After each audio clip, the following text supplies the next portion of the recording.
Students let's do reading of the chapter the God of river.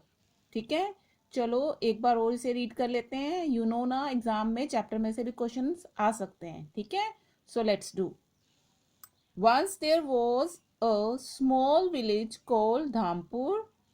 Kishan, a farmer, lived with his family in a small cottage in the village.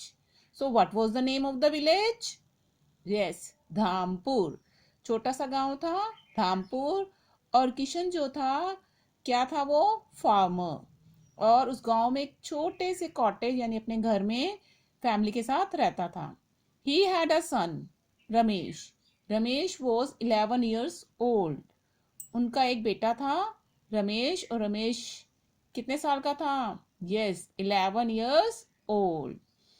Kishan went to the fields for farming and Ramesh went to a school near the village. तो where did Kishan go? To the fields। कहाँ गया? fields में। किस लिए? For farming। और रमेश कहाँ गया? To school। And where was the school? Near the village। गांव के पास था रमेश का school. Whenever Ramesh's mother cleaned the house, she told him to collect the garbage and throw it away। जब कभी रमेश की मदर जो है घर साफ करती तो उसे क्या कहती? गार्बेज को इकट्ठा करो और इसे फेंक आओ। रमेश को गार्बेज को इकट्ठा करके फेंकने के लिए कहती। क्या करने के लिए कहती? To collect the garbage and throw it away. Collect करने के लिए गार्बेज और उसे फेंकने के लिए। He collected the garbage and threw it into the river that flowed near their cottage। अब रमेश क्या करता? He collected the garbage, उसने गार्बेज इकट्ठा किया और threw it into the river, और नदी में फेंक दिया। कहाँ फेंका? नदी में। That flowed near their cottage, और वो रिवर कहाँ बहती थी? Yes, उनके घर के पास। This was his daily routine। So उसका daily routine क्या था? To throw the garbage into the river। Many other families also did the same। अब उस गांव में और भी जो फैमिलीज थी वो भी सेम ऐसे ही करती, गार्बेज को इकट्ठा करती और नदी में फेंक देती।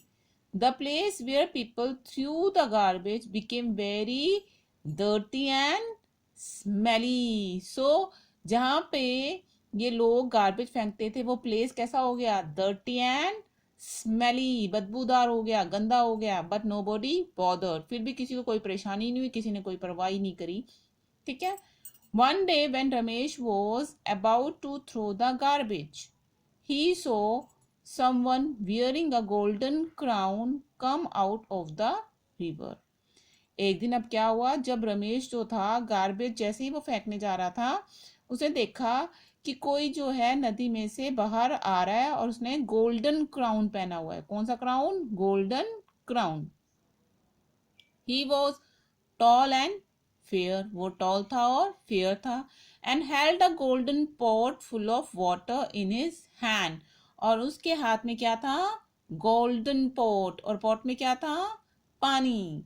But he looked very sad, लेकिन वो बहुत उदास दिख रहे थे। रमेश फेल्ट स्केयर्ड, रमेश पहले तो डर गया। But he soon took courage and asked the person who he was and why he was so sad। फिर उसने थोड़ा सा हिम्मत जुटाई और उससे पूछा कि वह कौन है और वो उदास क्यों है।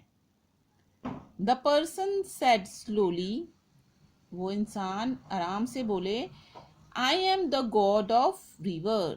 मैं Yes, I am god of water। मैं पानी का गॉड हूँ। I have been living in this river for many years। और मैं इस नदी में कई सालों से रह रहा हूँ।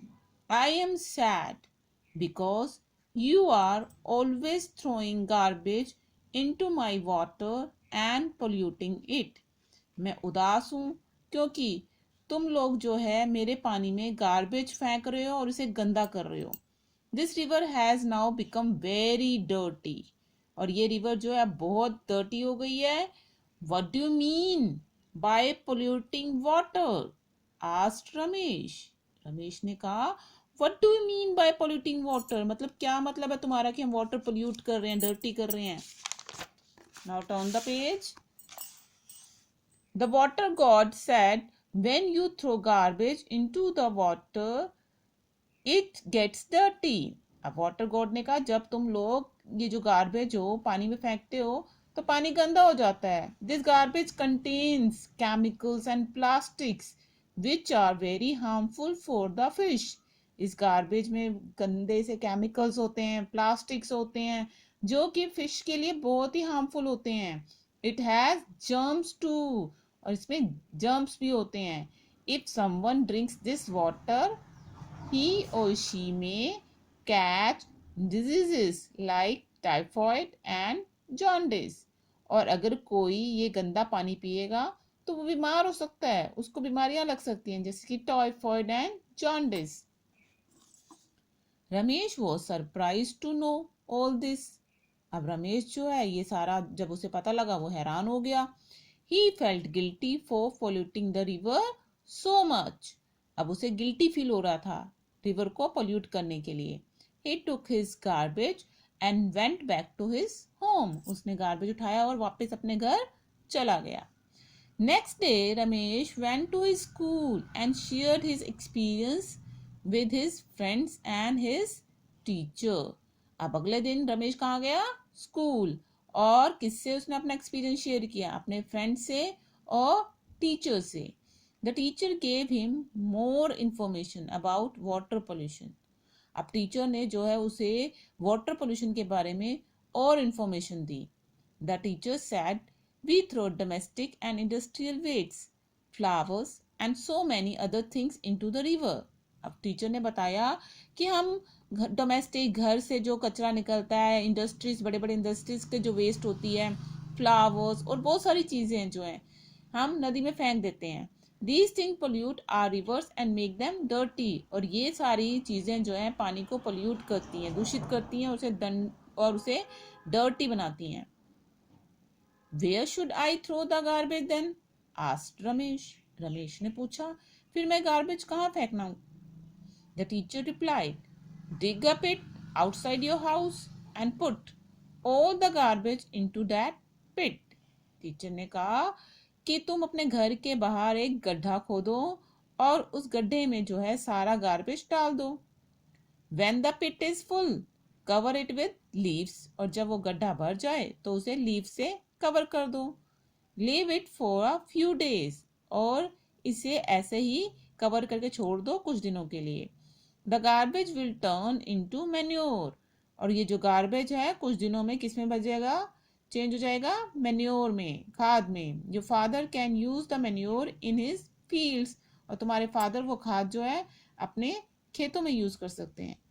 Ramesh was very happy at the idea. Ramesh बहुत खुश हुआ इस आइडिया से.